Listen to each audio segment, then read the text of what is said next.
25 जून 1975 को तत्कालीन प्रधानमंत्री इंदिरा गांधी ने देश में आपातकाल की घोषणा की थी।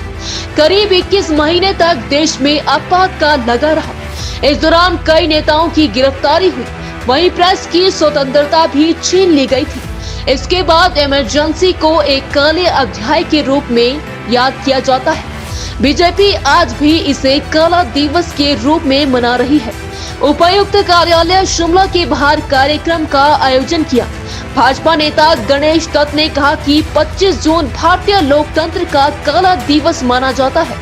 1975 में पूर्व प्रधानमंत्री इंदिरा गांधी द्वारा आपातकाल लगाकर लोकतंत्र की आवाज को कुचल दिया था। 1975 में तत्कालीन प्रधानमंत्री स्वर्गीय इंदिरा गांधी जी ने इस देश में अपनी कुर्सी बचाने के लिए और कुर्सी में डटे रहने के लिए लोकतंत्र की हत्या करके इस देश में आपातकाल की घोषणा कर दी। उस समय सभी जो हमारे राजनेता थे और पत्रकार थे, यहाँ तक कि जो प्रेस में सेंसरशिप लगा दी और नेताओं को जेल में बंद करके इस देश को बंदी घर में बदल दिया। और उसी को याद कराने के लिए, क्योंकि नई पीढ़ी को शायद आपातकाल का अनुभव नहीं होता है, तो हर साल हम इसको काला दिवस के रूप में मनाते हैं। और आज भी इस 25 जून को काले दिवस के रूप में हम इस दिवस को मना रहे हैं। और इसके माध्यम से पार्टी के सभी कार्यकर्ता ये प्रण लेते हैं कि इस देश के खिलाफ जो लोकतंत्र की हत्या करने के लिए जो आगे आएंगे उनको कभी भी बर्दाश्त नहीं किया जाएगा। ये लोकतांत्रिक देश है, यहाँ पर मौलिक अधिकार हैं।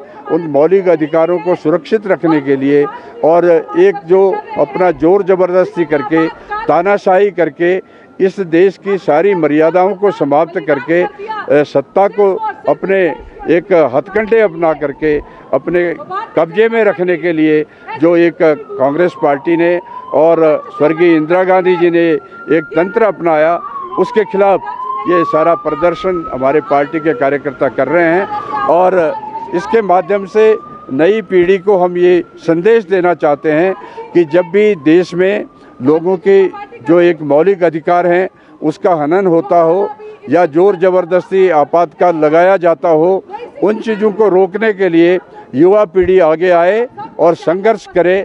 और उस समय हमारे सभी बड़े बड़े नेता संघर्ष करते हुए जेलों में चले गए और 21 महीने तक जेल में रहे।